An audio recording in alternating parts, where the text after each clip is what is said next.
আসসালামু আলাইকুম, কেমন আছেন সবাই? তো আজকে সবার জন্য নিয়ে আসলাম চাপড়ি। দেখতেই পাচ্ছেন কি সুস্বাদু। তো পেঁয়াজ কাঁচামরিচ নিয়ে নিলাম চালটা ভিজিয়ে রেখেছিলাম সকালে, তো তার সাথে কিছু ডালও ভিজিয়ে রেখেছিলাম। আলাদা আলাদা বলতে গেলে চালটা লাল চাল ছিল, তো সকালে আমি ভিজিয়ে ফেলেছিলাম। তো ডালটাও আমার ভিজে গেছে আধা ঘন্টার মধ্যে। দেখতেই পাচ্ছেন একদম সুন্দর মতো ভিজেছে চাল ডাল। আর কিছু আতপ চালও দিয়েছিলাম যাতে মচমচা হয় চাপড়িটা আমার। তো আমি সবগুলো একত্রে মিশিয়ে নিচ্ছি। আলহামদুলিল্লাহ আমার সবগুলো একত্রে ভিজিয়ে নিয়েছে, একদম ভিজে ভিজে টইটুম্বুর হয়ে গেছে আমার চালগুলো।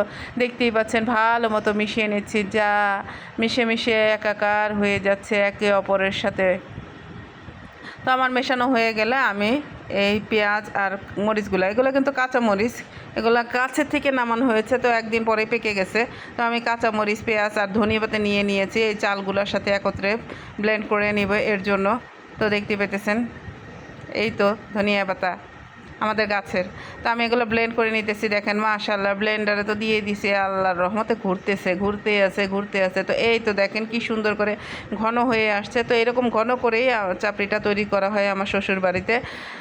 তো পেঁয়াজ দিয়ে দিলাম, কাঁচামরিচ দিয়ে দিলাম। আবারও বলতেছি এগুলো কাঁচামরিচ একটু বাতি হয়ে গেছে, এর জন্য লালচে আকার ধারণ করেছে। তো এই তো আমার ফেটা হয়ে গেছে। তো ফেটতে ফেটতে দেখেন কতকগুলো আমি একদম ফেটে ফেলেছি, ব্লেন্ডারে ব্লেন্ড করে ফেললাম। তো ব্লেন্ড করতে করতে আমার পাতিলটাও ভরে এসেছে।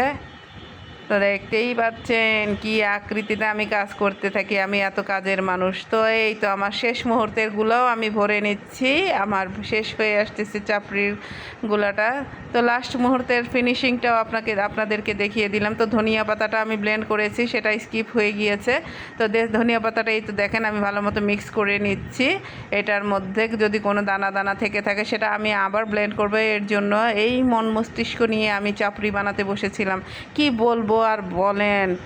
তো যাক, এই দেখেন আমি কিভাবে নাড়তেছি, আপনারাও কিন্তু এইভাবে নাড়বেন, না নাড়লে কিন্তু হবেই না। আবার বলবেন আমাদের কিন্তু উনি বললো না, আমি কিন্তু একদম বলে দিছি, কোনো দিক দিয়ে মিস করা যাবে না। এই তো দেখলেন সাদা লবণ দিয়ে নিলাম, আপনি চাইলে পিঙ্ক সল্টও দিতে পারেন, এটা আপনার নিজের ইচ্ছা একান্তই।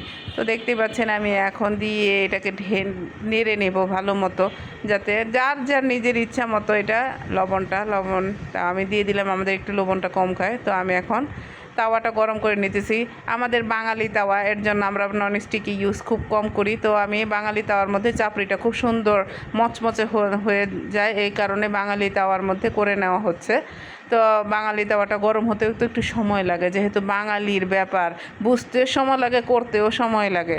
তো এই তো দেখেন আলহামদুলিল্লাহ গোল আকৃতি ধারণ করতেছে, এই তো বৃত্ত একটা আকৃতি হয়ে আসলো আমাদের চাপড়ির। মাশাল্লাহ চাপড়ি এখন এটা কিন্তু টেস্টের জন্য।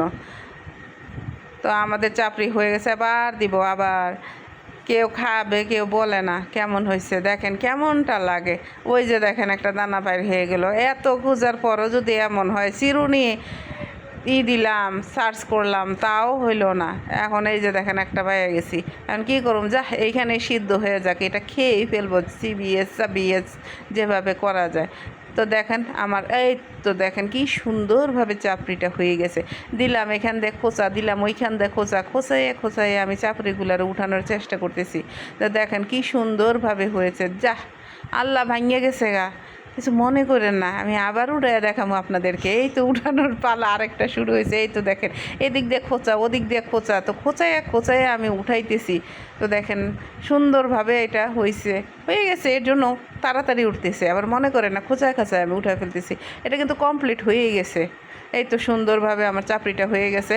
তো আমি আবার আরেকটা তুলতেছি, যদি আবার বিশ্বাস না করেন এর জন্য আমি আবার আরেকটা করে নিতেছি। তো আমার 3-4টা চাপড়ির মতো হয়ে গেছে। তো আমি এখন এগুলো নিজে খাওয়ার জন্য নিয়ে আসি। আমি অনেক ক্লান্ত আজকে চাপড়ি করতে করতে। চাপড়ি গুলাইছি, চাপড়ি বানাইছি, চাপড়ি খাবো, কত কাজ দেখেন। তো আপনারাও করেন, অবশ্যই জানাবেন কেমন হয়েছে আমার এই রেসিপিটা। এটা আমার শ্বশুরবাড়ির রেসিপি, তো অবশ্যই জানাবেন। আমার একসময় না খেতে খেতে এখন খেতে খেতে অনেক ভালো লাগে।